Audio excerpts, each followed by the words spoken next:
Good morning students. आज हम read करते हैं हमारी सेकंड बुक वितान भाग 2 का फर्स्ट लेसन, जो कि है silver wedding. Silver wedding Manohar Shyam Joshi ji की प्रमुख कहानी है।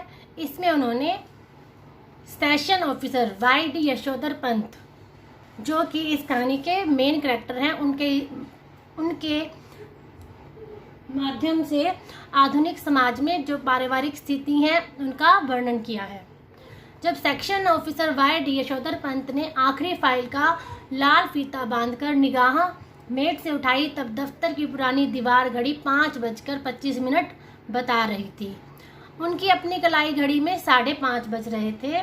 पंत जी अपनी घड़ी रोजाना सुबह शाम रेडियो समाचारों से मिलाते हैं, इसलिए उन्होंने दफ्तर की घड़ी को ही सुस्त ठहराया। फाइल आउट ट्रे में डालकर उन्होंने एक निगाह अपनी माथों पर डाली, जो उनके ही कारण 5 बजे के बाद भी दफ्तर में बैठने को मजबूर होते हैं।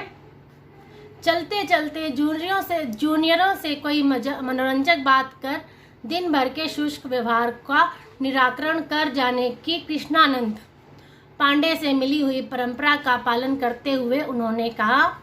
तो इसमें कृष्णानंद कहाँ है? ये उनके आइडल हैं। वे अपने जीवन में कृष्णानंद मतलब कृष्णदास से बहुत प्रभावित होते हैं। उन्हीं के ही जो विचार हैं वो अपने जीवन में अपनाना चाहते हैं।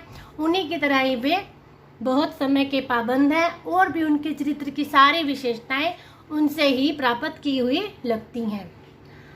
आप लोगों की देखा देखी सेक्शन जज की घड़ी भी सुस्त हो गई है। मतलब कृष्णदा पहले तो पूरे टाइम पे काम करते थे, अपना बिल्कुल टाइम के पाबंद थे, और अगर लेट हो जाते थे तो उसके बाद भी वो अपने जो छोटे उनसे काम कर रहे होते हैं दफ्तर में, उनके साथ लास्ट में कुछ हंसी मजाक के क्षण जरूर बिताया करते थे।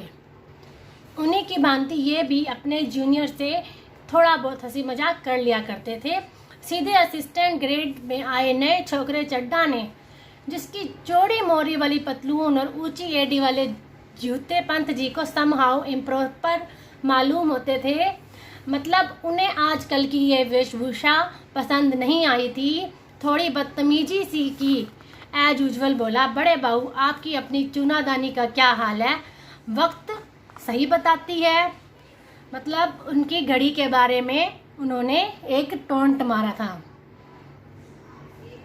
तो उन्होंने कहा, पंत जी ने चड्डा की धृष्टता को अनदेखा किया और कहा, मिनट टू मिनट करेक्ट चलती है। चड्डा कुछ और धृष्ट होकर उन्होंने पंत जी की कलाई थाम ली। इस तरह की धृष्टता का विरोध करना यशोधर बाबू ने छोड़ दिया है। मतलब अब उनमें वो बात थोड़ी कम हो गई है कि हर किसी को बहस के साथ ही जवाब दे। जब दफ्तर में वह कृष्णदा को भाई नहीं साहब कहते थे और समझते थे। मतलब पहले के ज़माने में जो अपने जूनियर थे सीनियर की इतनी रिस्पेक्ट करते थे, लेकिन इस टाइम में थोड़ा सब कुछ अप टू डेट हो गया है, लेकिन अब वो रिस्पेक्ट जो बड़ों की होती है वो भी कम हो गई है। घड़ी की ओर देखकर वह बोला, बाबा आदम के ज़माने की है, बड़े बाऊ है तो अब तो डिजिटल लो, एक जापानी सस्ती मिल जाती है। मतलब वो घड़ी को लेकर उस पर टोंट मार रहा था, लेकिन पंत उन्हें कहते हैं, यह घड़ी मुझे शादी में मिली थी, हम भी पुरानी चाल के, हमारी घड़ी भी पुरानी चाल की, और यही बहुत है कि अब तक राइट टाइम चल रही है, मतलब अप टू डेट है। इस तरह का नहले पे दहला जवाब देते हुए एक हाथ आगे बढ़ा देने की परंपरा थी। रमेश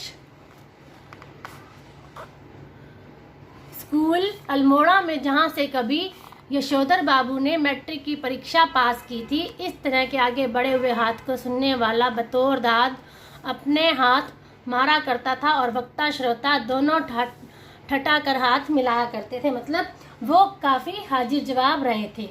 यशोधर बाबू अपने टाइम में हाजिर जवाब रहे थे और अब भी हैं।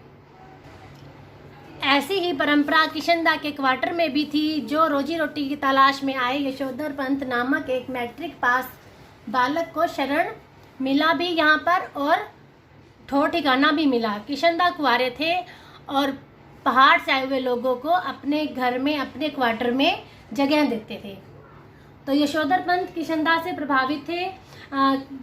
यशोधर पंत अपने काम के प्रति गंभीर थे और जो छोटे उनसे कोई कोई मजाक की बात करते थे, उन पे कोई टोंट मारते थे, तो वो भी उन्हें हंसी में उड़ा देते थे। मैस जैसी थी, मिलकर खाओ पकाओ खाओ। यशोधर बाबू जिस समय दिल्ली आए थे उनकी उम्र सरकारी नौकरी के लिए कम थी। कोशिश करने पर भी बॉय सर्विस में वह नहीं लगाए जा सके। तब किशनदा ने उन्हें मैस का रसोइया बनाकर रख लिया। यही नहीं, उन्होंने यशोधर को 50 रुपये उधार भी दिए ताकि वह अपने लिए कपड़े बनवा सके और गांव पैसा भेज सके। बाद में इन्हीं किशनदा ने अपने ही नीचे नौकरी दिलवाई और दफ्तरी जीवन में मार्गदर्शन किया। इस प्रकार किशनदा ने उनकी सहायता की थी। वो अपनी पुरानी यादों में खो गए और वो सोचने लगे उनके बारे में। उसके बाद जो अब टाइम है उसका फिर से बात हो गई।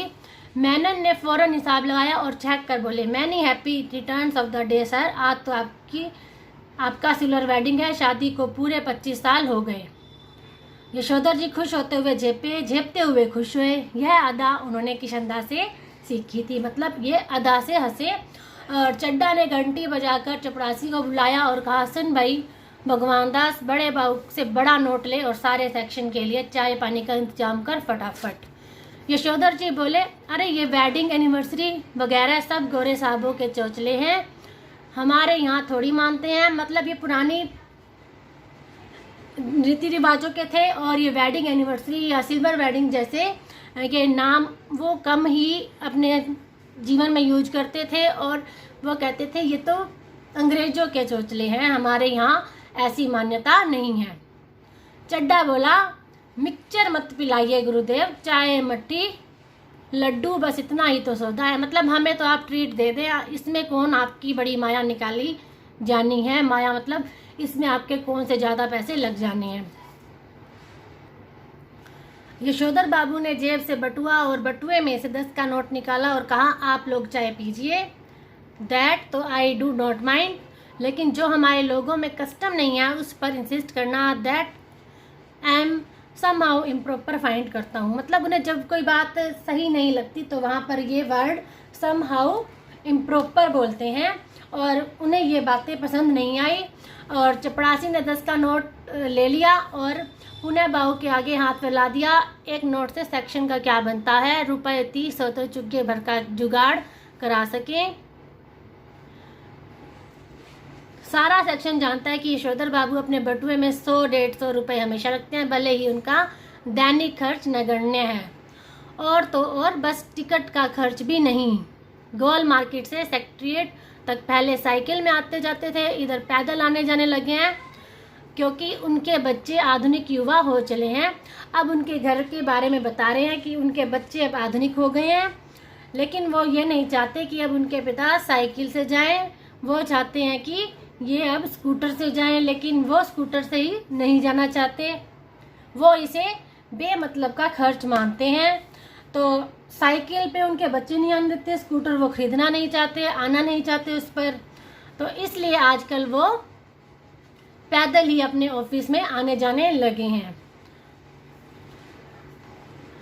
वहीं पर वे वही बात कहते हैं कि स्कूटर चलाने को भी वो समहाउ इम्प्रॉपर मानते हैं और ये उन्हें बेहुदा सवारी मालूम होती है।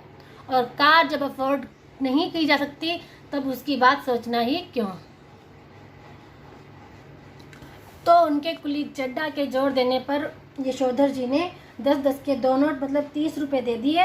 बट उन्होंने वहाँ पर स्वयं पार्टी सेलिब्रेट नहीं करी क्योंकि वो उसे अपना टाइम वेस्ट करना और उनके परंपरा के विरुद्ध मानते हैं। अब यशोधर बाबू के जीवन में जो उनका नियमित का जीवन है उसके बारे में बताते हैं। इधर यशोधर बाबू ने दफ्तर से लौटते हुए अब रोज बिड़ला मंदिर जाने और उसके उद्यान में बैठकर कोई प्रवचन सुनने या स्वयं ही प्रभु का ध्यान लगाने की नई रीत अपनाई है। क्यों अपनाई है? क्योंकि घर जाते हैं तो वो उनके आधुनिक बच्चे आधुनिक बातें करते हैं और ये अभी आधुनिक नहीं हुए, इन्हें अपनी पहले वाली बातें ही अच्छी लगती हैं, उसी के बारे में ही ये सोचते रहते हैं। तो घर में बहस ना हो इसलिए वो अपना टाइम यहाँ बिड़ला मंदिर आकर और सत्संग प्रवचन सुनने में लगाते हैं। यह बात उनके पति, पत्नी और बच्चों को बहुत करती है। बब्बा, आप कोई बूढ़े थोड़ी हैं जो रोज रोज मंदिर जाएं, इतने ज़्यादा व्रत करें, ऐसा कहते हैं वे। यशोधर बाबू इस आलोचना को अनसुना कर देते हैं। बिरला मंदिर से उठने के बाद वो पहाड़गंज जाते हैं, घर के लिए साग सब्जी खरीद कर लेते हैं। किसी से मिलना मिलाना हो तो वह भी इसी समय कर लेते हैं। तो भले ही दफ्तर 5 बजे छूटता हो, वह घर 8 बजे से पहले नहीं पहुंचते। वो अपनी डेली का रूटीन बता रहे हैं कि पहले ऑफिस, ऑफिस के बाद मंदिर, मंदिर के बाद पहाड़गंज, पहाड़गंज से साग सब्जी लेकर घर पहुंचते हैं। मतलब वो 8 बजे तक घर पहुंचते हैं। अब आज उनकी वेडिंग एनिवर्सरी है। आज बिरला मंदिर जाते हुए यशोधर बाबू की निगाह उस अहाते पर पड़ी जिसमें कभी किशनदा का 3 बेडरूम वाला क्वार्टर हुआ करता था। मतलब रास्ते में उनका ध्यान किशनदा के क्वार्टर पर पड़ा, जिस पर इन दिनों एक 6 मंजिला इमारत बनाई जा रही है। इधर से गुजरते हुए वो फिर अपने पुराने टाइम में चले गए। इधर से गुजरते हुए कभी के DIZ एरिया की बदलती शक्ल सूरत देखकर यशोधर बाबू को बुरा सा लगता है। जहाँ पहले किशनदा का क्वार्टर था, अब वहाँ पर एक 6 मंजिला इमारत बनाई जा रही है। यह देखकर उनको अच्छा नहीं लगता, यशोधर बाबू को बुरा सा लगता है। वो मन में सोचते हैं कि ये जो एरिया है, यहाँ पर सारे क्वार्टरों की जगह ऊंची इमारतें बनती जा रही हैं। मतलब उन्हें यह समझ नहीं आ रहा कि ये लोग ठीक कर रहे हैं या गलत कर रहे हैं। उनके हिसाब से तो यह गलत हो रहा है।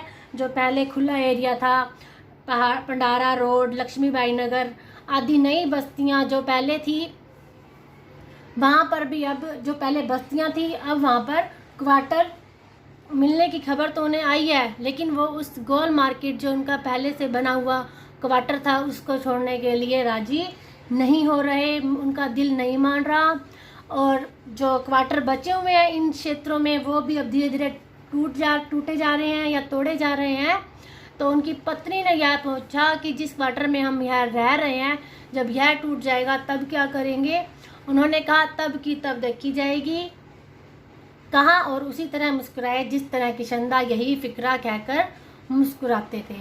मतलब किशनदा भी अपना घर बनाने के इच्छुक नहीं थे, वे क्वार्टर में ही रहना पसंद करते थे। और जब उनसे पूछा जाता था कि आप नौकरी रहते हुए तो क्वार्टर में क्यों हैं, कहते हैं क्वार्टर बनाना, घर बनाना अपना काम नहीं है, आप क्वार्टर में ही रह लेंगे।